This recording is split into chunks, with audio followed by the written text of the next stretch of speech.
Hi, I'm Lynette and welcome to my channel. Today I'm going to be showing you a tutorial on this look right here, along with swatches and an overview of the new palette from LA Girl Cosmetics, the Haute Heat eyeshadow palette. Now this palette has been out for a minute. It's the Haute Heat, and they released two of these palettes. There's another one, I don't recall the name, but it's got warmer shades in it, and this one has more of the colorful shades in it. And as you can see, it's got this huge mirror, and then it comes with this piece of plastic that has the names of the shades on it, which you know, I don't like. That's annoying, but it's a beautiful palette. The pans are big. You get 16 eyeshadows in here, and the price is $18. This is the packaging. Very, very pretty. It's I don't want to say it's soft, but it's substantial. It's kind of like it's got some, I don't know, but it's substantial. It doesn't feel cheap at all. And then on the back you have all the shades with the names on it and the ingredients. And as I said, you get 16 eyeshadows.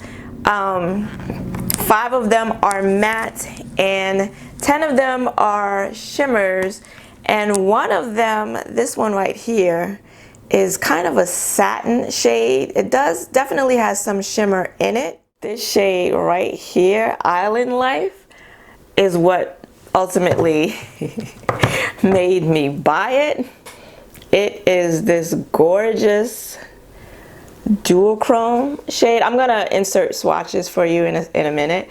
It's this gorgeous duochrome shade.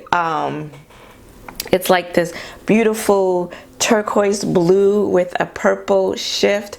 Absolutely gorgeous. It's what I'm wearing in the center of my eyelid today. I decided to do a halo eye. I didn't use a lot of the shades, which you know, for a first impression I usually do like to use a bunch of the different shades, but I really wanted to use this one right here, and so that's why I went with this look today. So I'm gonna go ahead and insert the swatches, and then we will get into the tutorial so you can see how I created this look. And then afterwards I'll be back to just give you my thoughts and my initial first impressions after using this palette for the first time today. So on to the swatches.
Starting off the eye look with the Urban Decay Primer Potion. This is the anti-aging primer potion, and I'm just blending that out with my finger. I did not set this, and I'm going in with that first shade, which is Sunlight, and a Sigma E40 blending brush, and I'm going to put that in above the crease and all the way. I'm going to end up putting it all the way under my eyebrow because I wanted it to serve as my underbrow highlight. I like to use a matte shade under my brow. Now I'm going in with Romance. This is that satin shade on a Sonia Kashuk crease brush, and I'm going to build up the color. So I'm tapping it on that outer V area, and then I'm doing a halo eye today, so I'm going to also tap it into the inner corner and build up the shadow there as well. And as you can see, I had no problems building up the eyeshadow. The pigmentation is very nice, and this shade looks a lot more satin in the pan, it looks like it has a more matte base with shimmer in it. But once I put it on my eye, it definitely, you could definitely see some of that shimmer. Lots of times these satin shades, the shimmer doesn't really translate when you put it on the skin, but this shimmer did translate a bit. But that was okay. Now I'm going to connect those two corners in the crease, and I'm going to just go back into the pan and build up that shade in the crease as well. And I'm going to use back and forth motions in the crease to blend it out.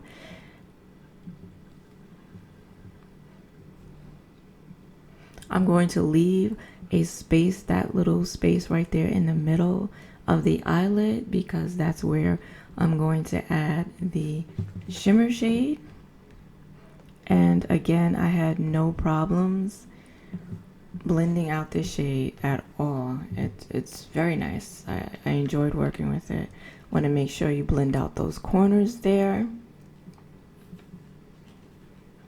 Now I'm going in with that first shade and that first brush, and I'm just going to blend around the edge of that blue, because you don't want there to be a severe line there. And this is a nice little cheat. If you don't want to layer shadows, you can just put a lighter color on the edge of that outer quarter, and as you can see, it's making a nice little gradient there from light to dark.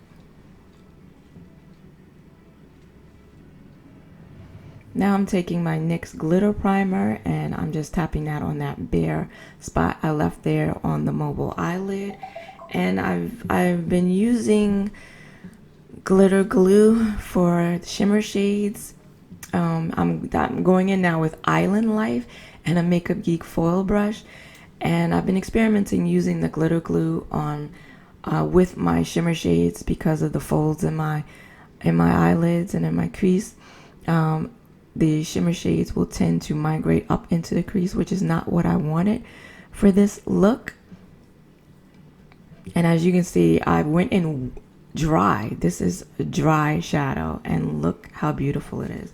I think the glitter glue too does help it to pop, give you a little more impact when it's dry, because it's allowing you to pat it on more concentrated. And then I'm taking that previous brush with Romance, no added product, no added shadow on the brush, and I'm just blending in the crease. I want to make sure that the shimmer that migrated into the crease, I blend that away. And then you want to blend on either side of the edge of that Island Life, because you don't want it to look like you just took your finger and tapped eyeshadow right in the middle of your lid, which of course is exactly what you did. Now I'm just cleaning up the fallout, which was not a lot, but I did tap off my brush every time I went into the pan, because the shades are powdery and there was a lot of kick up in the pan. Now I'm going in with the LA Girl Glide Gel Liner in the shade Aquatic, and I'm placing that in my waterline.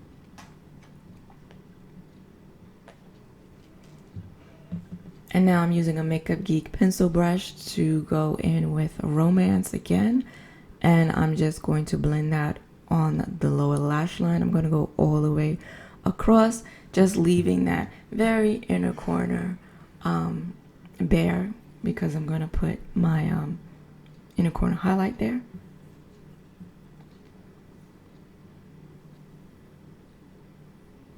And for the inner corner highlight, I'm using that shade Maui. It's the softest shade in the palette, the most metallic, a lot of fallout. And I'm just tapping that in with the same brush in the inner corner. And I'm also going to work it up a little bit to blend it up into my inner corner above my lash line. And this is dry as well. Very gorgeous.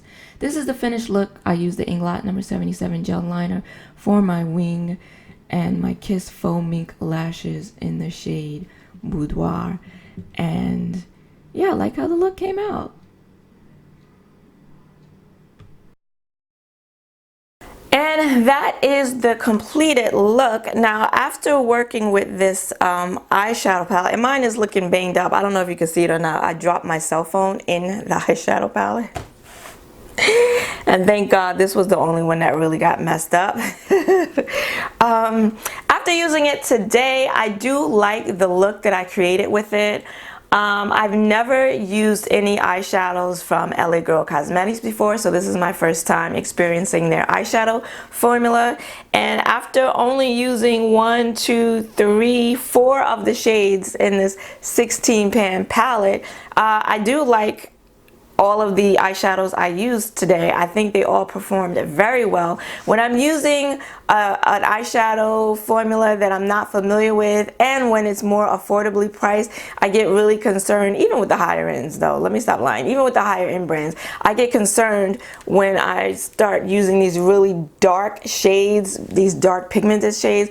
I get concerned that they're not going to adhere to the eye, that they're going to be patchy, that they'll be hard to blend, or that they really won't show up at all. But I didn't have any problems with the dark teal that I did the inner and outer corner with, and the crease applied smoothly. And that's that satin shade right here, the name of which is Romance. This is the satin shade, and it looks more satin in the pan. It looks a little more matte with a little bit of shimmer in it, but when I applied it, it definitely has a bit of shimmer to it. But it's a beautiful shade. This Island Life, gorgeous! As you can see, I had no problems applying that to the lid. I did use my NYX Glitter Primer. This is my second time doing that, to use shimmer shades on my lid, and I have to admit I'm kind of liking it. So it's a technique that I've been trying out lately, and I've been enjoying it. Now I will say, oh, and this shade right here, Maui, it is definitely, I hope I'm not blinding you guys, this shade right here, it is definitely the chunkiest eyeshadow in the pan and the most metallic. That's the one that I have right here on the inner corner. Didn't have to wet it, and wow. But it's the only one that's this chunky and this metallic. And they're all pretty powdery, like the matte shade. This one right here that I initially started out with, you get a lot of kick up in the pan. Even with the shimmer shades, you get a lot of kick up. Even when I swatched them, a lot of kick up in the pan. And then that really glittery one, Maui, that we just talked about, a lot of fallout. So I would suggest, once I did my eye, I didn't get a lot of fallout at all really on my face, but when picking up, every time I went into the pan with the brush, I made sure to tap it off, the excess off. Otherwise, I would have had a lot more fallout. So I would suggest that you do your eyeshadow first before doing your base, because it might get a little messy. But other than that, of the shades I used, they were all pigmented. They all applied well. They blended very nicely. And you know, for my first time using LA Girl Cosmetics eyeshadows, I like these. I enjoyed using them. Now this color story is beautiful, but I don't know if for me, if it would be a standalone palette. And you know, when I do first impressions, I like to do a lot of looks just using the palette and no other eyeshadows. And I was able to complete a look doing that today, and I'm sure there are other looks, especially purple looks, that I could do that with. But for the most part, or definitely this bottom row here could get really smoky look right there. So I think for the most part, I will be using this palette as a companion palette, but you can do maybe, I mean, depending on your style, you know, I would say probably it's a companion palette, definitely for me. So, but really beautiful for $18. 16 eyeshadows, large pans. You get 35 grams in here, 24-month shelf life. It does have talc and mica as the first two ingredients, so if you're sensitive to that, you may want to stay away from it. But I think for 18 bucks, not bad, not bad at all. I did go on the Ulta website, and this palette didn't even come up, so I don't know if that means it's out of stock in Ulta or not. So it might be difficult for you to get your hands on this palette, but if you're able to, I would say, and you're interested, I would say go ahead and give it a shot because it's very, very pretty. Let me know in the comments below, do you have this palette? Have you tried it? What are your thoughts? And if you would like to see any more looks with this palette. If you enjoyed this video, then please give it a like and consider subscribing because I do makeup tutorials, hauls, swatches, and reviews here on my channel every Saturday. I want to thank you for joining me today. I hope to see you again next week. Until then, bye-bye.